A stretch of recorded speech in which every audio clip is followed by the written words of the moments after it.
Jesus tells us to be excited as his coming draws near. And a lot of people are beginning to wonder, they're beginning to worry about world events. In Luke 21:28, Jesus says, now when these things begin to happen, and I want you to remember those words, when these things begin to happen, Jesus says, look up and lift up your heads. Now that's Old Hebrew for get excited. And the rest of that verse is because your redemption draws nigh. Now, what does he mean when he says redemption? That means we get changed from physical bodies into spirit being bodies, like the angels have spirit being bodies that never die, never have to eat, never have to drink, never have to breathe air. You live in this spirit body for all eternity. And we see some of that. The whole chapter of 1 Corinthians 15 is fabulous. All I've got time for right now is to let you know about 1 Corinthians 15:52. In a moment, in the twinkling of an eye, at the last trumpet, for the trumpet will sound, and the dead, those who've died, the Christians who've died, will be raised incorruptible, and we shall be changed. So those who are in Christ and they have died in the last 2,000 years or so, they're dead and in the grave waiting this resurrection.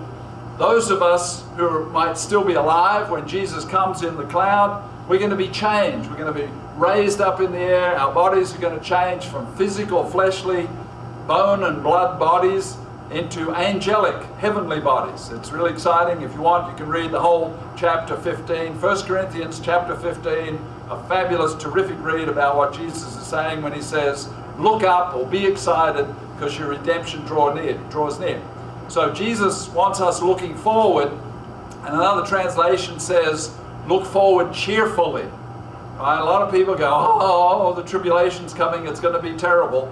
Jesus wants us looking forward cheerfully and expecting to receive our immortal spirit being bodies like the angels have. Okay, again in 1 Corinthians 15:53 says, for this corruptible must put on incorruption. This mortal, we have mortal bodies that can die, must put on immortality. Those are bodies that can't die. Now when Jesus said in Luke 21:28, when these things begin to happen, look up, he was referring to events that were in Luke 21 before verse 28. So we'll go back to Luke 21 verse 11. And there will be great earthquakes in various places, and famines and pestilences. Did you notice that that verse doesn't say great volcanoes? Have you noticed in the news lately there are more and more volcanoes going off and interfering with jet aircraft travel? It's amazing how many volcanoes we're having. But then the rest of the verse says, and there will be fearful sights and great signs from heaven. So there's going to be all kinds of things happening, and they're beginning to happen. Verse 20, but when you see Jerusalem surrounded by armies, then know that the desolation of Jerusalem is near.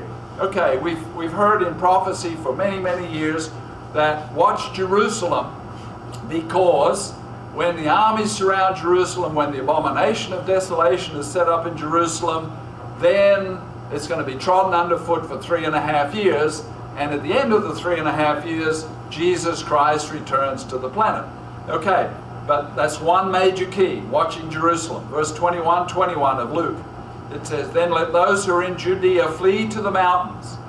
Let those who are in the midst of her depart. And let not those who are enter into the country. So they're saying, don't go to Jerusalem. Don't go to Israel. Now, if you remember, not too long ago, there was a war going on between the nations surrounding Jerusalem or surrounding Israel, and they were shooting missiles over, and the Israeli troops were crossing the border and trying to stop the missiles. So here we are in Luke 21:23. For there will be great distress in the land and wrath upon this people. Now, if you study the context, this people refers to the people of Israel, the Israelis, right? Jesus is speaking of the Israelis in the land around Jerusalem. Then he says, verse 24, and they will fall by the edge of the sword. What is that? That's dying in warfare. And they will be led away captive into all nations. What's that? Well, those who don't get killed in warfare get taken captive.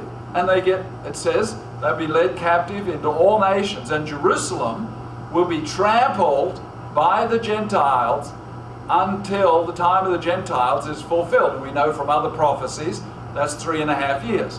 So Jerusalem is going to be captured by a foreign power. Now, if you look at your news, that hasn't happened. Yes, Israel is surrounded by people who want to destroy Israel, but they haven't been captured. They're still a nation with troops and military protecting themselves. Okay, in Revelation 11, verse 2, it says, it has been given to the Gentiles, and they will tread the holy city. What's the holy city? Jerusalem.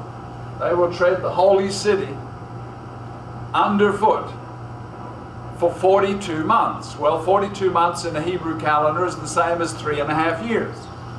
Now, Jesus wants his followers to stand strong when the world begins falling apart. In Luke 21 and verse 25, and there will be signs in the sun and in the moon and in the stars, and on earth distress of nations with perplexity. Okay, so what is that saying? It says there will be signs in the sun and the moon and the stars, and on earth distress of nations. Are we having distress of nations? We've had some distress of nations. We're going to have more with perplexity. Then notice what it says. It says, the sea and the waves roaring. Okay, that could mean hurricane activity, but it could mean tsunami, couldn't it? I was born in 1945, and I lived until that big tsunami off Bangkok went around the Indian Ocean and killed 250,000 people with one earthquake, causing the tsunami, which drowned 250,000 people. I've never seen in the news a tsunami. I had heard the word. I knew that tsunami was like Japanese for a big tidal wave, right? Well, they had another tsunami not long ago. Did you notice that in the news? It was only a smaller one. It didn't kill 250,000 people, but it was a tsunami. And there are tsunami warnings that go out whenever there's an earthquake that happens in the ocean. Okay, so when he says in Luke 21:25, the sea and the waves roaring, to me that means more and more tsunami activity. Verse 26 of Luke 21, men's hearts failing them from fear and expectation of those things which are coming on the earth. Well, shoot, what's it going to be like when things get so bad people start having heart attacks because of the bad news? I mean, these are going to be terrifying, fearful activities that are coming to us, coming towards us as we progress through history. So it says the powers of heaven will be shaken. So I mean, Jesus is describing the greatest tribulation the planet has ever. If you thought World War II was the greatest tribulation the planet ever would experience, no. Jesus says there's going to be a much greater tribulation than that, the worst one that earth will ever have experienced. Then we come to verse 28, which is where we started, and it says, now when these things begin to happen, look up, lift up your heads, because your redemption draws nigh. So be excited, because you have a very bright future up ahead. And that's why I've got this here. Bright future is what Jesus wants us looking forward to. Jesus gives us more information in Revelation 8:7, and this was given 2,000 years ago. And if you listen to these verses, it sounds like nuclear detonations. Revelation 8, verse 7, the first trumpet, the first angel sounded, and hail and fire followed, mingled with blood. They were thrown to the earth, and a third of the trees was burned up. Now, what would you have to do to get a third of the trees to be burned up? Sounds nuclear to me. And all of the green grass was burned up. That sounds like nuclear too. Verse 8 of Revelation 8. Trumpet number 2. The second angel sounded, and something like a great mountain burning with fire was thrown into the sea, and a third of the sea became blood. That sounds pretty serious. And a third of the living creatures in the sea died. Wow, picture that. Picture a sea where a third of all the living creatures in the sea died, and a third of the ships were destroyed. So picture a sea with a whole bunch of ships, and a third of the ships get destroyed. That sounds nuclear. Okay, we come to verse 10 of Revelation 8. Trumpet number 3, the third angel sounded, and a great star fell from heaven, burning like a torch. And it fell on a third of the rivers and a third of the springs of the water.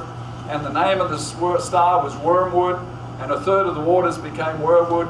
And many men died from the water because it was made bitter. That sounds like nuclear radiation.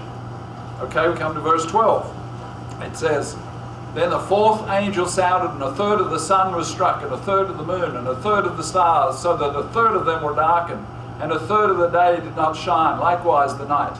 Now, this sounds again like nuclear detonations. Prophecy is like putting a puzzle together. It has many, many pieces. Jesus gives us major puzzle pieces in 5 verses over in Daniel 11. In Daniel 11 verse 40, it says, the time of the end, the king of the south will attack him, and the king of the north will come against him like a whirlwind with chariots and horsemen and with ships, and he shall enter the countries and overwhelm them and pass through. Verse 41 of Daniel 11, and he shall enter the glorious land. What's that? That's the land of Israel. That's where the Jerusalem is. And many countries shall be overthrown, but these shall escape from his hand, Moab and Edom and the people of Ammon. Verse 42, and he'll stretch out his hand against the countries, and the land of Egypt will not escape. So now we see in prophecy in Daniel 11:42 that Egypt is going to be captured. So I put up here, watch Egypt. Now yes, we should be watching Jerusalem, but could Egypt be captured before Jerusalem is captured? Quite possibly. Okay, in verse 42, he'll stretch out his hand against the countries, and the land of Egypt shall not escape. And he shall have power over the treasures of gold and silver, and over the precious things of Egypt. So Egypt gets captured by this king of the north. Now, when we see the news headlines where Egypt is captured by a foreign power, we can know that we are in the end times.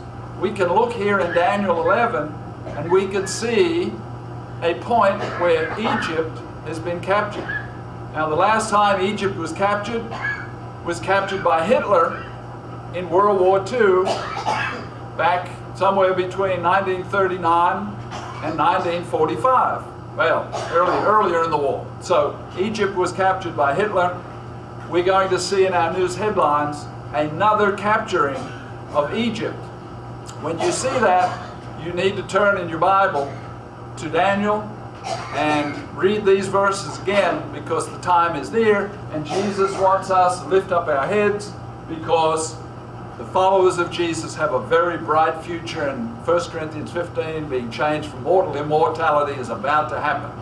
Okay, Jesus prepares us by saying in Luke 21:28, when these things, right, these things from Revelation, the trumpets, these things from Matthew 24, these things from Luke 21, these things from Daniel 11, when these things begin to happen, he says, look up, lift up your heads, be excited, look forward cheerfully, because your redemption draws near. If you're living in these days when you see Egypt is captured in your news headlines, if you are a follower of Christ, you can say, this is so exciting. Jesus is about to come to the planet and make peace on planet Earth for a whole 1,000 years of happiness and joy and prosperity. So believers should plan to get excited when they see Egypt captured.